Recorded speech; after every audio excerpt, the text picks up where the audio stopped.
El 8 de diciembre de 1980, John Lennon fue asesinado a tiros. La muerte del exintegrante de los Beatles sacudió al mundo. Los fans lloraban la pérdida de un ícono del siglo XX, muchos incapaces de aceptar que Lennon había sido asesinado. Su asesino, Mark Chapman, ha dado diversas razones para el crimen, que van desde un deseo de ser famoso hasta inspiración en el libro El guardián entre el centeno. Mientras John Lennon agonizaba en el vestíbulo del edificio Dakota, Chapman incluso sacó una copia del libro y comenzó a leerla, como si esa fuera la respuesta natural a semejante acto. En el video de hoy veremos el último día de vida de John Lennon, las motivaciones de Mark Chapman y las consecuencias del asesinato que estremeció al mundo. Después de la separación de los Beatles, John Lennon se enfocó en su carrera como solista, trabajando con la banda Plastic Ono que formó con su segunda esposa, Yoko Ono. Lennon pasó gran parte de su tiempo en Estados Unidos, especialmente en Nueva York. Cuando Yoko y John quedaron embarazados, él se tomó un descanso de la música para enfocarse un tiempo en criar a su hijo Sean. Pero para 1980, Lennon había vuelto a escribir y grabar música con su esposa. Durante los últimos años con los Beatles, Lennon había llamado la atención por su postura antibélica, especialmente contra la guerra de Vietnam y el papel de Reino Unido en la guerra civil de Nigeria y Biafra. Como solista, sus canciones como Power to the People, Give Peace a Chance y Imagine consolidaron su visión revolucionaria sobre la política y su activismo por la paz. Pero para Chapman, Lennon no era más que un farsante. Chapman siempre se había considerado fan tanto de los Beatles como de John Lennon, pero le resultaba cada vez más difícil reconciliar los llamados de Lennon a un mundo sin posesiones y con acción colectiva con su lujoso estilo de vida y su gran riqueza acumulada. Chapman se veía a sí mismo reflejado en Holden Caulfield, el protagonista angustiado de El guardián entre el centeno. En el libro, el joven Caulfield critica a los adultos del mundo que considera falsos, hipócritas y responsables del deterioro del mundo. Aunque finalmente eligió a John Lennon como objetivo de su asesinato, Chapman había considerado a otros. Pensó en matar a Paul McCartney, Elizabeth Taylor y Ronald Reagan. Más tarde admitiría que planeaba asesinar a una persona famosa para volverse famoso él mismo. Eligió a Lennon en parte por conveniencia, al sentir que sería más viable que John fuera su objetivo. Chapman creció en un hogar violento. Su padre golpeaba con frecuencia a su madre y mostraba poco afecto hacia él. Tuvo varios trabajos, como consejero en un campamento, guardia de seguridad y asistente de refugiados de Vietnam. En 1978, Chapman viajó por el mundo, y durante ese tiempo comenzó una relación con su agente de viajes, Gloria Ebb. La pareja se casó al año siguiente y vivieron juntos en Hawái. Fue en 1979 cuando la enfermedad mental de Chapman comenzó a deteriorarse.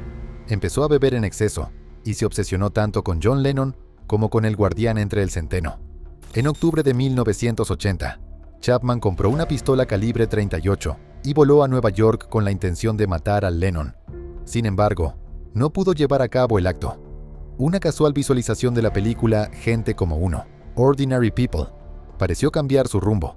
Regresó a casa y confesó sus oscuros planes a su esposa, Gloria. Le dijo que ya no albergaba esos deseos y que arrojaría el arma al mar. Sin embargo, esto no fue el final del asunto, y Chapman pronto volvió a caer en comportamientos obsesivos y erráticos. En diciembre de ese mismo año regresó a Nueva York, habiendo reavivado su deseo de matar a Lennon y sin haberse deshecho del arma. Durante varios días, Chapman vigiló a Lennon, planeando la mejor manera de matarlo.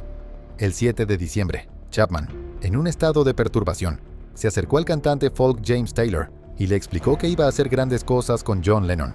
Poco después compró una copia de El guardián entre el centeno y escribió un mensaje. Lo dirigió a Holden Caulfield, escribiendo: "Esta es mi declaración", y lo firmó como Holden Caulfield. En la mañana del 8 de diciembre, Chapman se dirigió al edificio Dakota, donde Lennon vivía con Yoko y su hijo pequeño Sean.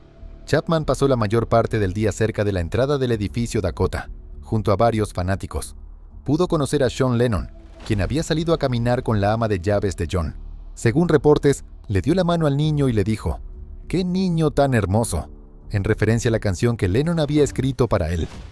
Alrededor de las 5 de la tarde, John y Yoko salieron del edificio para grabar la canción de Yoko, Walking on Thin Ice. Cuando la pareja se dirigía a su limusina, Chapman se acercó y le tendió una copia del álbum Double Fantasy para que Lennon la firmara. Lennon le preguntó si podía hacer algo más por él antes de marcharse. Ese momento incluso fue capturado en una fotografía. A las 10 de la noche, John y Yoko regresaron y se disponían a entrar a su hogar. pero Chapman aún seguía allí. Yoko caminó delante, y cuando John estaba entrando, Chapman sacó su arma y adoptó una postura de combate. Disparó las 5 balas. 4 impactaron a John Lennon por la espalda. Las balas dañaron su pulmón y las arterias justo encima del corazón. Y extrañamente, Chapman no huyó. Simplemente sacó su copia de El Guardián entre el Centeno y comenzó a leer. Continuó leyendo hasta que la policía llegó al lugar, y luego fue arrestado con calma. Una vez esposado y colocado en la parte trasera de la patrulla, Yoko Ono se acercó a ver al hombre que acababa de asesinar a su esposo. Lo miró, pero no le dijo nada. Los oficiales presentes sabían que Lennon había perdido demasiada sangre. No había tiempo para esperar una ambulancia, así que lo colocaron en la parte trasera de un coche policial y lo llevaron rápidamente al Hospital Roosevelt. Yoko Ono lo siguió en otro auto. Al llegar al hospital, Lennon fue sacado del coche y colocado en una camilla. Sus signos vitales eran débiles, no respiraba y no tenía pulso. Lennon había perdido el conocimiento en la patrulla y nunca volvió a despertar. Varios médicos de urgencias intentaron reanimarlo, pero el daño interno era demasiado grave. Chapman había usado balas de punta hueca, lo que causó un daño masivo en las arterias vitales alrededor del corazón. 3 de las 4 balas que lo alcanzaron salieron por el pecho, mientras que la cuarta quedó alojada en una arteria vital cerca del corazón. Aunque el equipo médico intentó reanimarlo durante unos 20 minutos, no había nada que hacer. A las 11:15 de la noche, John Lennon fue declarado muerto. Se informó que en ese momento sonaba la canción de los Beatles, All My Loving. La causa de muerte se registró como pérdida masiva de sangre. Yoko regresó al edificio Dakota para decirle a su hijo Sean que su padre había muerto. Aunque pidió que la prensa no fuera informada hasta que pudiera hablar con su hijo, la noticia se filtró. Cuando Gloria Chapman vio la noticia, se dio cuenta de inmediato de que su esposo era el responsable. El 9 de diciembre, Yoko anunció que en lugar de un funeral para su esposo, se realizaría una vigilia en la que invitaba a quienes quisieran rezar por John, como él lo había hecho por ellos. El 14 de diciembre, millones de personas en todo el mundo respondieron a la invitación de Yoko y guardaron 1 minuto de silencio en memoria de John Lennon.